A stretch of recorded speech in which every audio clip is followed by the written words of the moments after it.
take a break and listen to the stories and poems written by people just like you. Prose Poetry Pitstop. Recharge your day and do your life justice. Tune in for a new episode every Saturday. Just so I have the pronunciation correct, your name is Bistra? Yep. Bistra. All right, great. All right, so what Usually my first name is really easy to pronounce and spell, but my family name is a nightmare to anyone foreign and non-Slavic. I would say Stoimenova. Stoimenova, close enough. But I've been anything between Bulgarian, Russian. Once someone told me I'm Polish and pronounced my name in a Polish style. No idea how, but yeah. I wouldn't be able to distinguish which region or country it was from, but I would guess somewhere, around Russia, Poland area. So actually, like 5,000 kilometers away from the Balkan Peninsula. We're neighbors to Greece. So. Okay, I would be way off. Okay. But the language is completely different. Okay. So welcome everybody to Prose Poetry Pitstop. I'm your host, Justice. This is just a little respite from the daily grind of life. All of the poems and stories that you are going to hear are all original works of my guests. And on today's show, we have Bistra. Welcome, Bistra. Hello. How are you doing? Great. Sunny here. Yes. Amazing day. The sunshine just has a way of making you feel better about life. Absolutely. Way better than fog and rain. Exactly. So, Bistra, can you share with us where you're from and how long have you been writing? Okay, so let's start with where I'm from, because I guess that most of your listeners and viewers have no idea where that is. So I'm from Bulgaria, which is a country in Eastern Europe, the Balkan Peninsula. For those who have come to summer vacations, probably you know Greece and Turkey. We are neighbors. So Bulgaria is to the north. We also have a sea, so it's a beautiful place to live. So I live in the capital, Sofia. So this is, well, it's not mountainous area, but let's say we have a mountain next to us. So it's, again, a beautiful place, long history. I think Sofia is one of the 3 cities in Europe that has continuous history for thousands of years. I think it was 4,000 years straight. Mm-hmm. So there is a lot to tell about Bulgaria, but that's a topic of completely different interviews.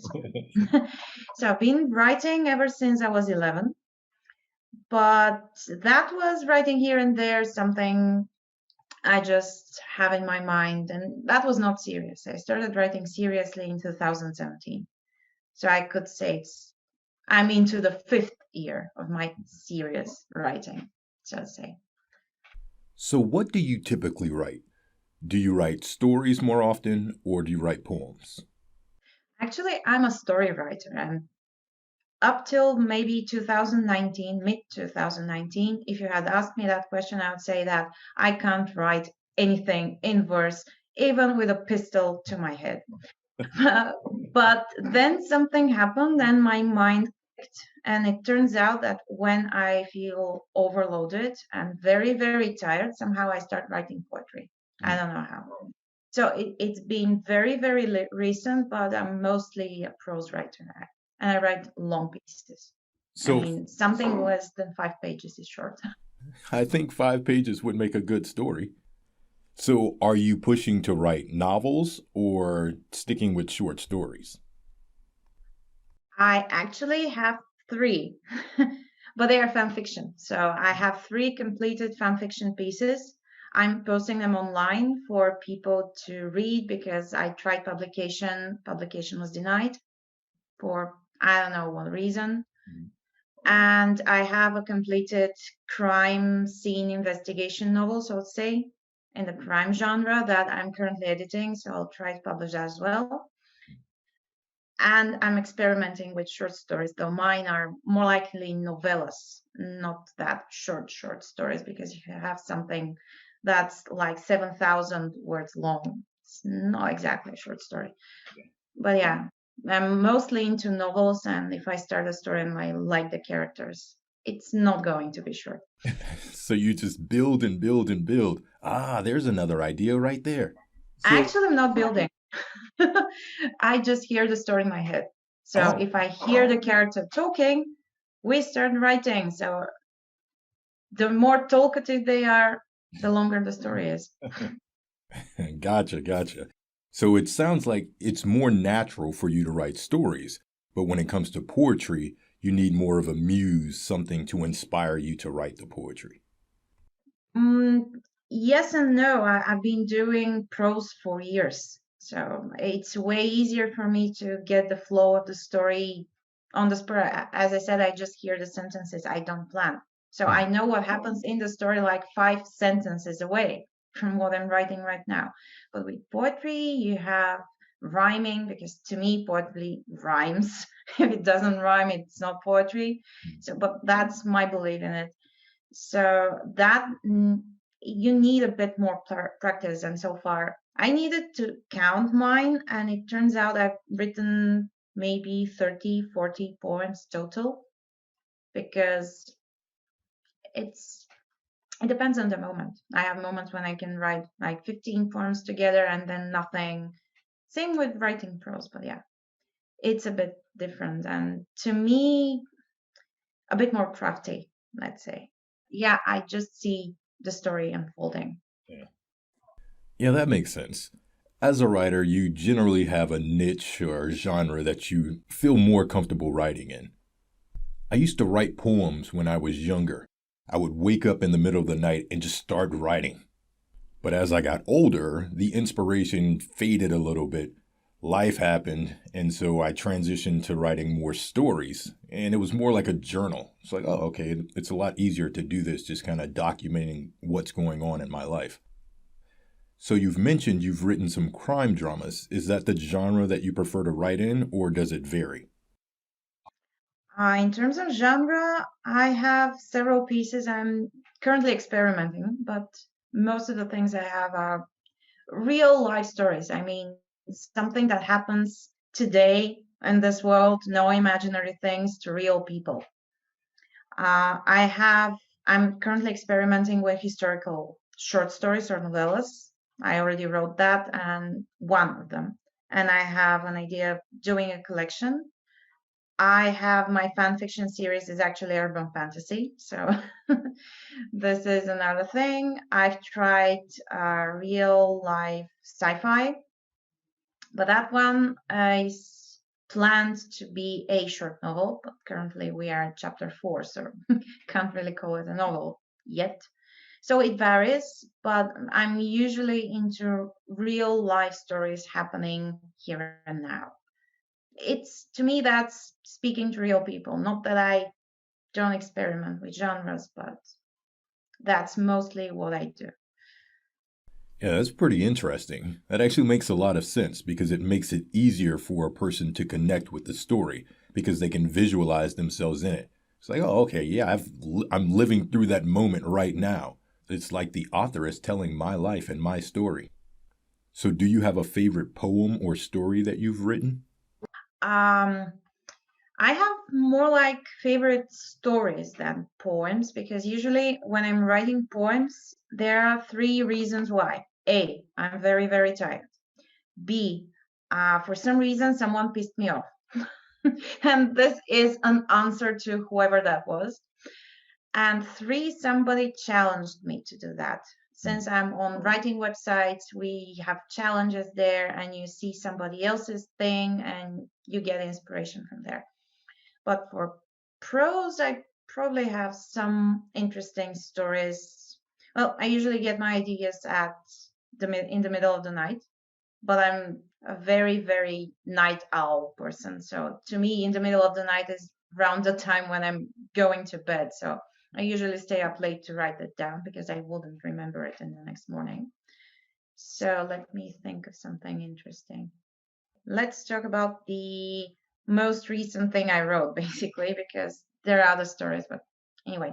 So the most recent thing I wrote was an experiment of a historical novel. I'm a huge fan of historical fiction, but let's be honest, it requires a lot of research to write something like that. So there I was, like a week ago, and I had the character talk in my head. That's basically Anne Bonny, the pirate.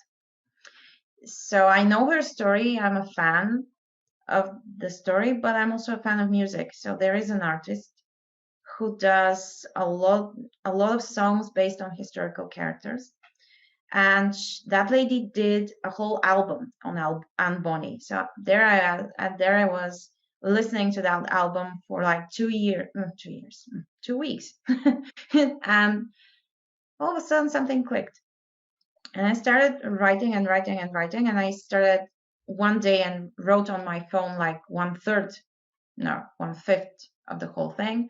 And the next day I sat in the afternoon and finished at 3 a.m. finishing that. It was for a contest, so I just wanted to finish it and submit it and see what happens. So usually my stories are born like that. So that's basically how the story starts for each and everything I do. But I think I will need more concrete questions to tell you something really, really funny about something else. But yeah, it's usually like that. That is absolutely amazing. It's like all you need is a sliver of an idea, and then the rest of the story just bursts forth like the Big Bang. Absolutely. That story is 7,000 words long. And that's because I kept it short, because the contest requirement was for it to be a short story, and that was the shortest I could go with the whole thing. So yeah. Well, 7,000 words is pretty good. That allows you to get a fairly detailed story onto the page. All right, so now I'm going to be quiet so that you can share some of your work. Okay, so what I'll be going to read is actually one of the very few pieces of prose I have in English on my phone, obviously, because the other one, so I had two and I needed to choose from, and both are the startings of a novel, but they're very different novels. One is historical fiction, and this one is more like a thriller, something psychological thing. And since I'm non-native to English, don't laugh everybody on how I'm going to read that and the wording I'm using. I'm non-native. You try in Bulgarian and we'll talk. So okay. Good point. Okay, so this is the prologue of the psychological thriller, whatever. And I had been thinking of finishing this and trying Amazon self-publish and see what happens, but we are miles away from that. But let's say light years away from that. So okay, the thing is called The Ghost. And this is not chapter 1, but the prologue. Ghosts. Things we are afraid of. Maybe. Things to avoid. Hardly. I'll tell you what ghosts are. They are something you don't bother noticing. Just like the person at the bus stop. Yes, that same person you've been going to work with for the past 5 years. Think about them. Not what kind of shoes they wear or what is the color of their coat. I mean, have you ever noticed the way they smile? No, right? Or how they walk when they are sad but trying to hide it? Of course not. They are ghosts to you, right? I am a ghost too. By professional description, I mean. My job is to be no one, like the people who are in the end titles of a movie.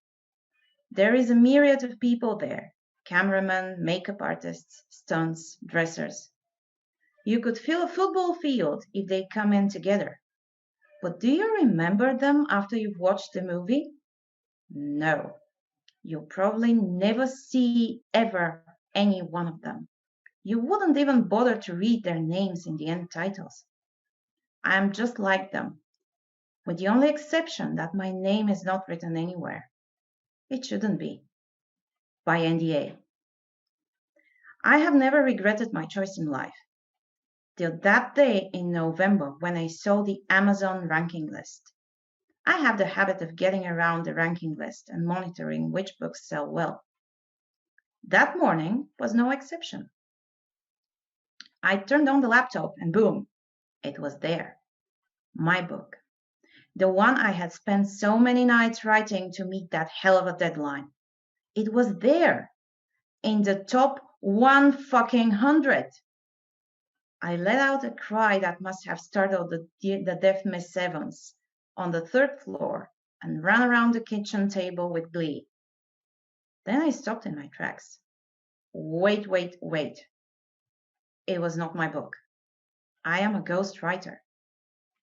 I sat on the table and stared at the screen. Top 100 on Amazon. That was something. So I was not that bad after all.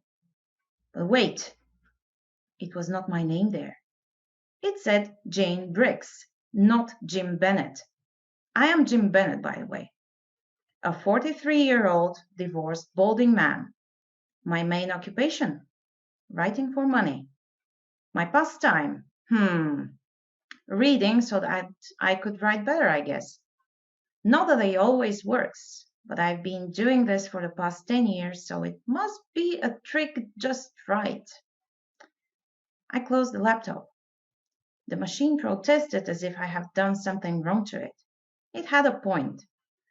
On its worn keyboard is when I usually write my novels. The letters are so worn out that I write it down by intuition. My hands just know where to hit the right letter. I got up and made myself a coffee. It wasn't the first time some of mine had hit the charts and made profit for the one who paid me. But this book, it was a part of me. I couldn't let it go. I simply couldn't. Damn those 11 cents a word. I needed to try. I left the coffee at the table and opened the laptop again. I opened the email application and wrote a long, lengthy email to my employer, the right craft or agency, demanding a percent of the sales income. That was the right thing to do. I wrote it, yes. I was paid, right. But it was not right to throw some breadcrumbs my way while the person who has no clue on how to write a fucking novel herself gorging the feast. I loved writing, that was true. But it was a matter of money I could not neglect. My hand hovered over the send button. What if I might lose my job because of this? I had no other source of income anyway. What kind of an income could a fired teacher of English have? I could go around and give private lessons to immigrants. That was true. But I didn't have the nerves for it. All I wanted was a quiet room, a laptop, and some time to write down whatever was going on my head. But now, this thing was more than just paying the bills. It was my brainchild, and I felt I deserved credit for what I have done. My hand hovered for yet another moment and then hit the damn button. There, finito. It was done. Now I needed to wait for my rightful acknowledgement. From time to time, even ghosts come back to the world of the living. Okay, that's it. And honestly, I didn't remember any of this because I wrote that. Just give me a sec to see the date. So I wrote that a year and a half ago. So I'm usually just like the waiters at the restaurant. So once a story has been written, it just vanishes off my mind. So I didn't really remember what was going on in there. Oh my goodness. That was fantastic. That was great. The whole concept of it starting with ghosts and then that transitioning into being a ghost writer. Also about how ghosts aren't just dead people and spirits, but even more so the people that we just don't pay attention to. Yeah, I really enjoyed that. Actually, this is inspired by a real life story. So, since I'm in writing groups in Facebook, and there was just this writing group on people, I mean, English speaking people. And there was this discussion on ghostwriting, and there was this guy that wrote something along the lines of, quote, I've been doing ghostwriting for 30 years. I have several of my novels I have ghostwritten hit the charts and be top bestsellers, but I have never published anything on my own. And I was like, boy, why are you doing this? I mean, obviously you're an amazing writer. Why don't you publish something under your own name? And that guy replied that he has done a lot of things in his life. I mean, I have his comments saved in there in the original file of the story because I will need it for that one. And I told him that, I mean, you're wasting your talent away. You should absolutely try it. But I was fascinated by someone who's basically giving their talent away to other people. Yeah. Because if you're a ghostwriter, this is a valid occupation. You write for money, but you do not get the credit. So everybody who writes will try to get their name out there, and that person was deliberately hiding it. So it hit me, what if someone decides that they want the credit for the thing they wrote? Hence, this thing appeared. So it's sort of a real story, but with a twist. That would cause a major shakeup in the writing world if the ghostwriters just all of a sudden decided, I want my recognition. They didn't write this, I wrote it. Oh my goodness. So yeah, that's actually the point of the story, because that guy wrote the thing, and it's not just like any other thing he wrote. So roughly the same idea. Do you have any thoughts on why a person who is a great writer or has been told that they're a great writer would opt to be a ghostwriter instead of a published author? Actually, to me, it's the other way around. What I think it is, when you start, you have no idea how good you are, and if you are good at all. So when I started writing, I mean, seriously writing that fan fiction, it was one night at 3 a.m. and I started writing just because the story was going on in my head and I just wanted to just stop and go to sleep. So at that point, you have no idea why you're doing it. You're doing it for fun. And if you, at that stage, are contacted to be a ghostwriter, you probably say, fine, okay, I don't think I'm that good, but if you're paying me, I'll do it. Mm-hmm. And since I'm not really sure how it really works, but I think that the original author who put their name on it, they'll give you a brief of what they want in the story, and you just need to write it down. So if you get the brief, you probably work on a task. And I think that such people, you get into the routine after a few novels, and in the end, you think, fine, I'm good writing somebody else's story because they give me a brief, but would I be that good if there's no one else to proofread me, to edit this, to tell me what to amend and not give me brief? So to me, it's probably a question of how much you believe in yourself. And to me, those people that, even if they're great ghostwriters, amazing writers, they just don't believe that much in themselves to be brave enough to try. Yeah, now that you say that, I think I have to agree with you. It is a lot about the confidence that you have in yourself and in your writing, because writing is a part of you. And all of us write for different reasons. Some people write just to have a release, to get all of their thoughts, the thoughts that are going on in their head, onto the paper. And some people write because, they feel inspired. And even still, you have people that are writing for a purpose. I'm writing to make money, or I have a homework assignment and I have to write this 5-page essay. Regardless of the reason that you're writing, there's that uncertainty of, can I go mainstream with this? Are people going to like my work as much as I like it? But then when you look at this guy, it's kind of baffling, because you said that he has multiple top bestsellers and he still is a ghostwriter. He still is writing for other people's fame and success and not taking any credit for himself. So why he would still be a ghostwriter this many years in is just confusing to me. Exactly, which struck me. And he said that by NDA, he cannot disclose which of those were actually the top hitting. But I was like, boy, you don't have one, you have a few. It means you're good. It doesn't matter whoever gave you whatever the idea is, it's your writing there. It's Yeah, you essentially that deserve that credit. Even if you can't do it for this, write something for yourself. that's exactly right. At some point, you have to build that confidence in yourself. I mean, this guy has seen book after book after book.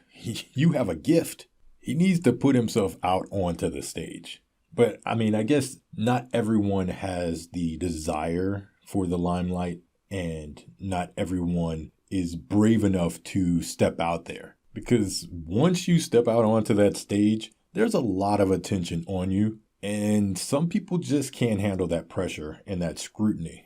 It depends how famous you are. Because, for example, in Bulgaria, we are a small market.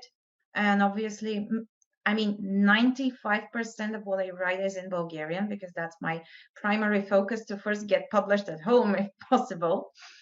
But for us, Bulgaria is 8 million as a population. So you can imagine how many people would buy actually something. Yes, you would be sort of famous, but you will not be a celebrity. If you want to be a celebrity, you need English. And even with English, there are amazing authors that are not that well known. And even those that are well known are not exactly just, for example, like movie actors. Yeah. So there is some attention, but my impression is that those people that are very, very eager, or most of them, that are very eager to show whatever they are doing in writing, they're usually no good. Those people who are doubting themselves are a bit shy. Mainly, they have good writing, they just lack the confidence. But on the other way around, those who cannot write are usually overly confident. I write masterpieces. Well, guess what? You're not. But yeah, I have a lot of cases like that. I mean, we had gathered last year for a reading, Vowel Works, a group of people, and there was this lady, a young lady, awful manners. I mean, awful manners. And I, looking at her, how she behaved towards other people, for example, the waitress at the restaurant we were gathering, I was thinking, fine, okay, it's obvious that you somewhere missed your upbringing, and well bred you're not at all, but let's see what you're writing. And that same person who was overly confident, arrogant, um, even rude at places, when she needed to read her poems, that was a completely different person. I mean, her voice was all over the place while talking to us. When she needed to read her poems, she needed a mic, and we could barely hear what she was saying. So yeah, obviously, and hers were good, by the way. So obviously, there is some connection between I write this, I pour my soul onto the page, which is not true for everything. For example, in prose, it's not like that, but for poets, it's something more emotional. And when I need to read it out, no, I'm not going to read it out because that means I'll bare my soul and mind to everybody, and this is embarrassing. But even so, I'm used to reading weird things, but I'm not used to reading in front of public. So there is this element of I wrote this. Did I write this? When did I write this? Okay, this one's weird. I was changing sentences while reading, by the way, editing. So, well, Yeah, in the moment editing that. yeah, on the spur of the moment. So, yeah, it's a matter of confidence. It's scary approaching publishers. I mean, okay, you say, fine, I don't have anything to lose because what could they say? No, but on the other hand, you're afraid. I mean, who am I to approach them? So, yeah. Yeah, I definitely can understand that. Rejection is a scary thing. For me, acting is my outlet. Yes, I write poems and stories, but acting is where I'm most comfortable. Like when you write your stories, all you need is just a little sliver of that story, and then your mind is gone full force. That's how I am with acting.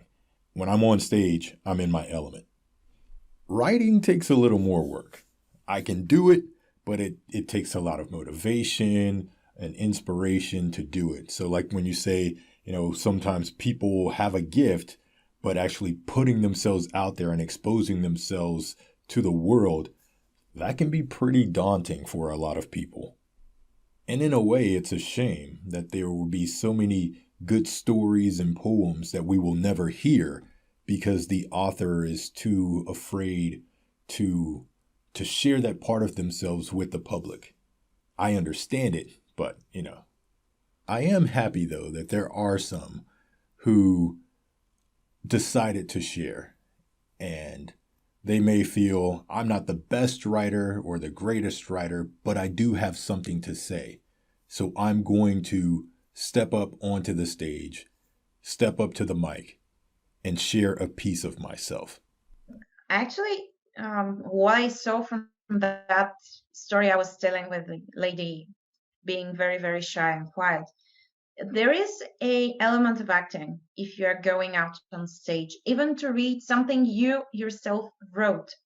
When I started doing a podcast of me reading out my things, but so far only the Bulgarian ones, I found out that even reading out audio only requires a certain element of acting because you have different voices. And even if you're not a voiceover actor, you could still do something to differentiate between them because the person is just listening. So they need to know who's speaking at the moment. So it's fun. It could be scary, but if you want to go in front of an audience, even if you are the author, you need to be a bit of an actor to be Okay. able to manage the audience at some point. That is so true because the words in the story have to come to life and you bring them to life with your voice. I actually do voice acting now. It's my job. So whether you're doing audiobooks, video games, or even podcasts, you need to be animated so that your voice can paint a picture for the audience so that they can be drawn in by whatever it is that you're reading or saying. All of the arts are connected. I enjoy it. It's a beautiful world. Absolutely. And since I'm into more than one thing, I could testify that it's a bit more complicated than just, I don't know. I've met people that they say, wow, you're right. This is so amazing. I say, well, it's not a big deal. I do it for fun. Well, and for publication someday, but anyway, it's fun while you do it. You say, wow, I wish I could do it. And my question is, why don't you start? I say, well, I can't write. Who told you you can't write? Yeah, Well, I just can't. You serious? I mean, everybody has a story to tell, but not everybody is brave enough to try and tell it. I exactly. mean, some of my stories, are based on real people who told me something and I decided to twist it into a story. So there was this really funny moment with one of the short stories I wrote, one of the first ones, again for another contest. So there was this friend of mine who was working in a call center, and she was telling me what an awful experience it actually was for her. And I wrote that story and sent it to her. And she said, "Why did you write me in?" And I said, "Well, I sort of didn't. You see, the story is a bit different." And she said, "Yes, but it's basically my story." And she was having a lot of fun with that. And next time she told me something, she said, "Okay, swear you're not going to turn this into a story Off the this record. time." Journalist. Okay. Okay. You take them as muses. You draw inspiration from people's lives. The simple things that people do on a daily basis that they think are trivial. As a writer, as an artistic person, you find inspiration in that and see something that you can bring to life. Would you say that being creative, a poet, writer, actor, singer, is just a part of you, or do people have to work to become artistic? Mm, you can work, but there is this friend of mine who is actually a computer programmer, and he says that you should start programming at the age of 4 or 5 in order to be a genius. And you could always start at any other age, but you could be average. So in art, since I am a photographer as well, So it's more than one artistic thing. And I draw pictures, but I'm not a genius there. I mean, just for fun. I could say that you're born with something.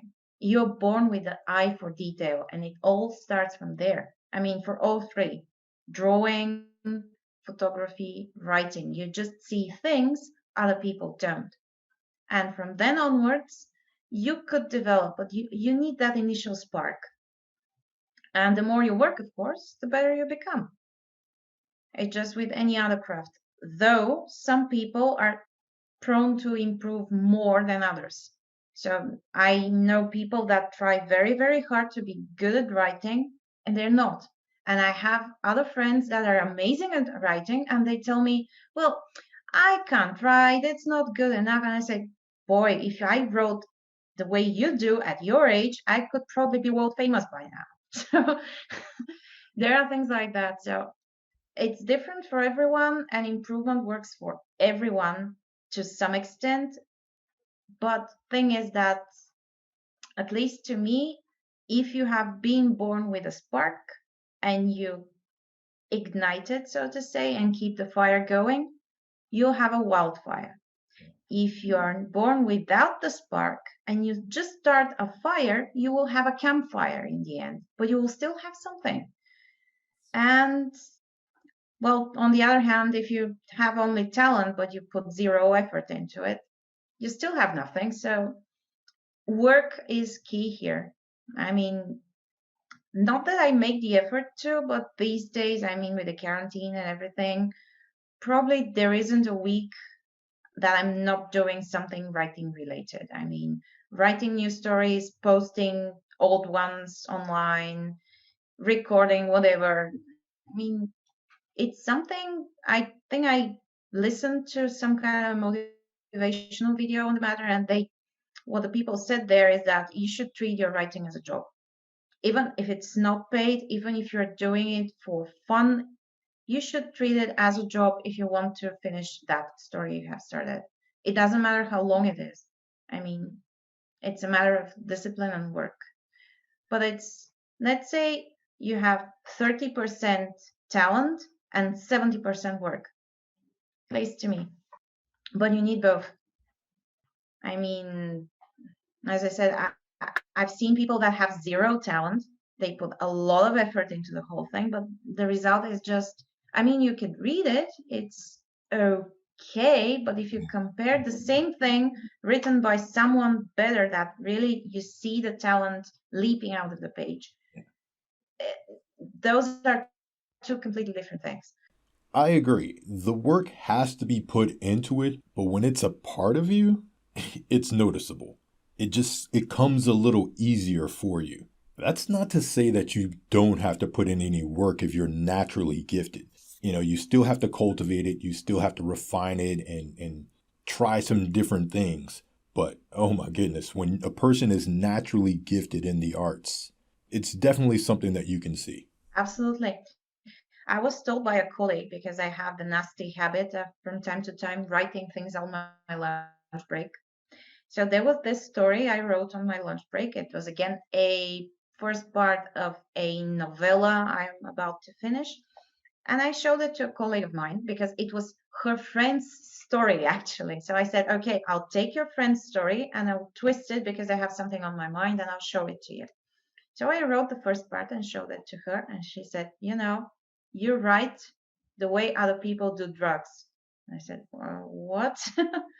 And her explanation was that you write and you don't remember what you have written. And you said you just wrote that an hour ago. And I said, yes, exactly. It was like 7 pages.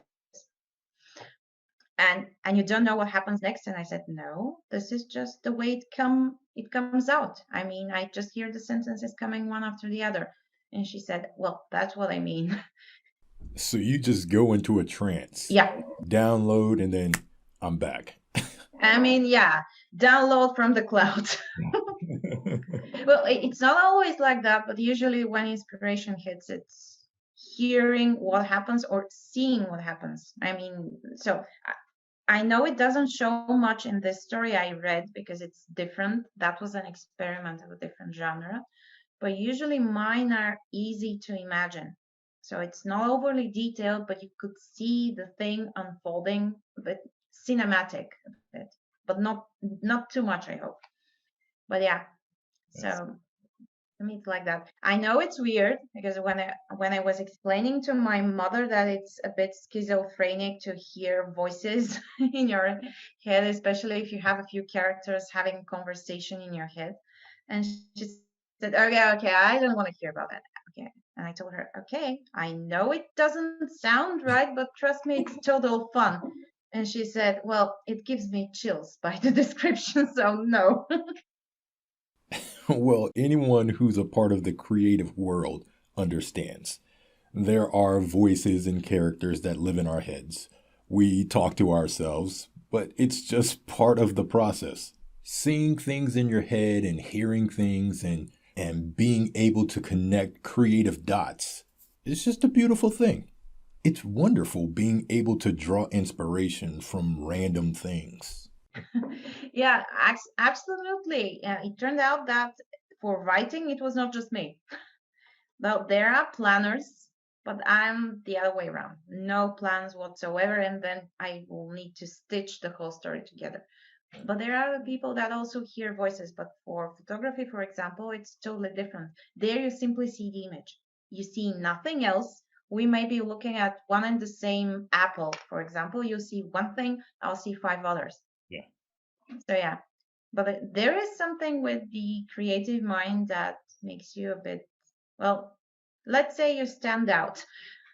It's a nice And way well, people do notice because, for example, in my day job, because obviously I'm not a full-time writer, so in my day job, I usually post some funny poems in Bulgarian for the team to have fun because we have some weird situations, and whenever we have one, there they have it like two stanzas to have fun with. So yeah, it's like that, and they again, and I said, yeah, when I start writing verse, it means that it's time for me to log off. So yeah. So basically, you're telling them, it's time for me to go, but I'm going to leave you all with some wonderful words to entertain you. So, Bistra, for the people that want to read more of your work, where can they find it?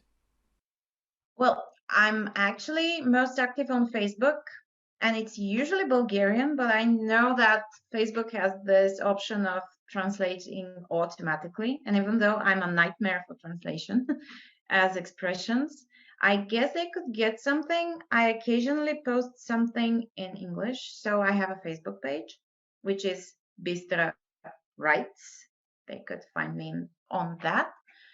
And I have profiles on writing websites, but they are mostly Bulgarian. So I think Facebook is the place to go because there they could reach out and ask questions. And I'm planning to launch a English version or things on my podcast, which is with the same name, Bistra Writes. But yeah, I usually share everything on Facebook so that everyone could know. I have Instagram, and if they write my name, they'll probably reach out to my photographer pages as well, because it's a rare name in Bulgaria. So not many people doing the strange things I do together. So yeah. All right, great. Well, I definitely want to hear the rest of that story about the ghost whenever you finish it. Well, on that ghostwriter, I could say that we are at chapter 3, and so far we know that that guy turned against the chief of the agency and told that he's going to prosecute. So that much we know. So far, this is all I know as well, because we are at chapter 3, and I'm starting to think of how twisted that guy would be. But so far, he's not being that much of a talkative guy. And I have other characters being way more talkative at the moment, so I'm writing their stories first. So we have a queue, so to say. They're queuing, and whoever has the loudest voice usually gets written first. That works. The interesting character gets the shine. Well, it has been a pleasure. Thank you again for coming on the show. It's been a pleasure for me as well. Well, that is good to hear. All right, everybody, I hope you all enjoyed this episode of Prose Poetry Pitstop. Remember, everyone, you only have one life to live. Make sure you do it justice.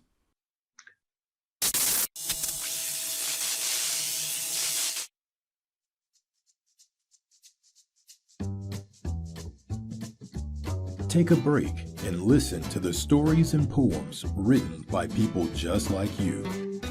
Prose Poetry Pitstop. Recharge your day and do your life justice. Tune in for a new episode every Saturday.